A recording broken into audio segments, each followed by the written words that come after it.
Hello guys, Microsoft IT రంగంలో అత్యంత దిగ్గజమైన సంస్థ. బహుశా 1999 కంటే ముందు రెండు తెలుగు రాష్ట్రాల్లో పెద్దగా ఎవరికి తెలియకపోవచ్చింది. కానీ 1999 తర్వాత మైక్రోసాఫ్ట్ అంటే రెండు తెలుగు రాష్ట్రాల్లో తెలియని వారు లేరు. ఎందుకంటే 1999లో మైక్రోసాఫ్ట్ పెట్టుబడులు పెట్టింది హైదరాబాద్లో. మైక్రోసాఫ్ట్ లాంటి దిగ్గజమైన సంస్థ హైదరాబాద్లో పెట్టుబడులు పెట్టినప్పుడు చిన్న చిన్న కంపెనీలన్నీ ఆకర్షితమవుతాయి కదా. సో అలా ఆకర్షితమయ్యి హైదరాబాద్లో పెట్టుబడులు పెట్టి ఈరోజు హైదరాబాద్ని ఒక మంచి ఎకానమీగా రూపుదిద్దాయని చెప్పుకోవచ్చు.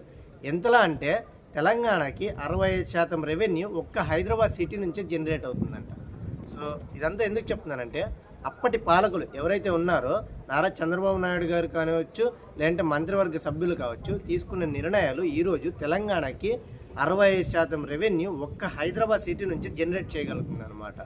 సో మీకు అందరికీ తెలిసే ఉంటుంది, చంద్రబాబు నాయుడు గారు ఢిల్లీకి ఒక మీటింగ్కి వెళ్ళినప్పుడు అక్కడ బిల్గేట్స్ గారు కూడా వచ్చారంట. ఆ మీటింగ్ అయిపోయిన తర్వాత బిల్గేట్స్ గారిని ఒక 5 నిమిషాలు అపాయింట్మెంట్ ఇవ్వమని అడిగారంట. కానీ బిల్గేట్స్ గారు నాకు రాజకీయ నాయకులతో పని లేదు, నేను ఇవ్వనుగాక ఇవ్వను అని సూటిగా చెప్పారంట.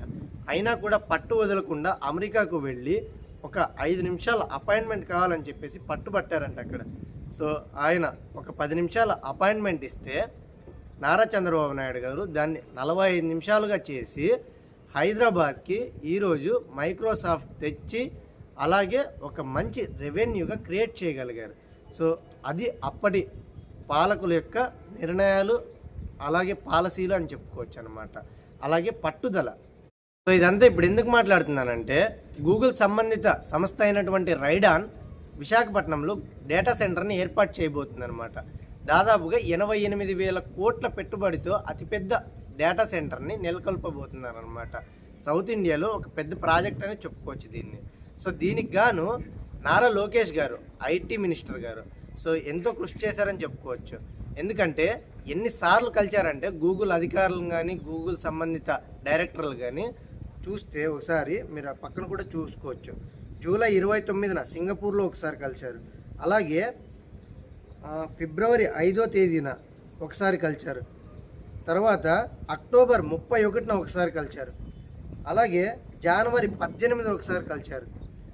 సో ఇన్నిసార్లు పదే పదే కలవడం ద్వారా వాళ్ళకి పదే చెప్పిందే చెప్పి ఇలా వైజాగ్లో గూగుల్ డేటా సెంటర్ని ఏర్పాటు చేయండి, మీకు అన్ని సదుపాయాలు కల్పిస్తాం, భూసేకరణ చేస్తాం, వాటర్ అందిస్తాం, కరెంట్ అందిస్తాం, మా విశాఖపట్నంలో పెట్టండి అని చెప్పేసి ఎన్నోసార్లు చెప్పిందే చెప్పి పట్టు వదలకుండా చెప్పి ఈరోజు మనకి గూగుల్ డేటా సెంటర్ని విశాఖపట్నంలో తేబోతున్నారు. సో ఇదంతా ఎందుకు ఇంతలో చెప్తున్నానంటే ఒక గూగుల్ డేటా సెంటర్ అతిపెద్ద సంస్థ అన్నమాట. గూగుల్ కూడా ఒకటి, మైక్రోసాఫ్ట్ ఎలాంటిదో గూగుల్ కూడా అతిపెద్ద సంస్థ అన్నమాట. గూగుల్ లాంటి డేటా సెంటర్ వైజాగ్కి వస్తే ఐటీ రంగంలో ఉన్నటువంటి మిగతా కంపెనీలు కూడా వచ్చే అవకాశాలు చాలానే ఉన్నాయని చెప్పుకోవచ్చు. అయితే గూగుల్ డేటా సెంటర్కి కొన్ని అడ్డంకులు ఎదురవుతున్నాయని చెప్పుకోవచ్చు. సో అదేమిటంటే ల్యాండ్ అక్విజిషన్, భూసేకరణ కొద్దిగా ప్రాబ్లంగా ఉందంట. అలాగే ఈ గూగుల్ డేటా సెంటర్ని ఏర్పాటు చేయాలంటే అన్ఇంటరప్టెడ్ ఎలక్ట్రిసిటీ కావాలి, అంటే నిరంతరమైన కరెంటు ఎప్పుడు వస్తూనే ఉండాలి కరెంటు. సో అలాంటి ఎలక్ట్రిసిటీ కావాలి. అలాగే కొన్ని వందల TMCs ఆఫ్ వాటర్ కావాలి.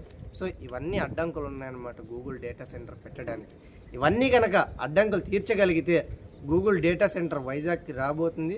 అలాగే ఆల్రెడీ మేము తీరుస్తున్నామని చెప్పేసి కూటమి ప్రభుత్వం చెప్పింది. మేము దానికి కావాల్సిన అన్ని సదుపాయాలు మీకు ఇస్తాం, మీరు విశాఖపట్నంలో పెట్టుబడి పెట్టండి అని చెప్పేసి అక్టోబర్ 14న ఢిల్లీలో ఆర్థిక శాఖ మంత్రి నిర్మలా సీతారామన్ గారు, ఐటీ మినిస్టర్ గారు, అలాగే రైల్వే మినిస్టర్ వైష్ణవి అశ్విన్ గారి మధ్యలో రాష్ట్ర ప్రభుత్వానికి, కేంద్ర ప్రభుత్వానికి, అలాగే గూగుల్ సంస్థకి, రైడాన్ సంస్థకి మధ్య రైడాన్ సంస్థకి ఒప్పందం జరిగిందనమాట. దీన్ని MOU అంటారు అనమాట. సో ఇది guys, thank you for watching. Don't forget subscribe.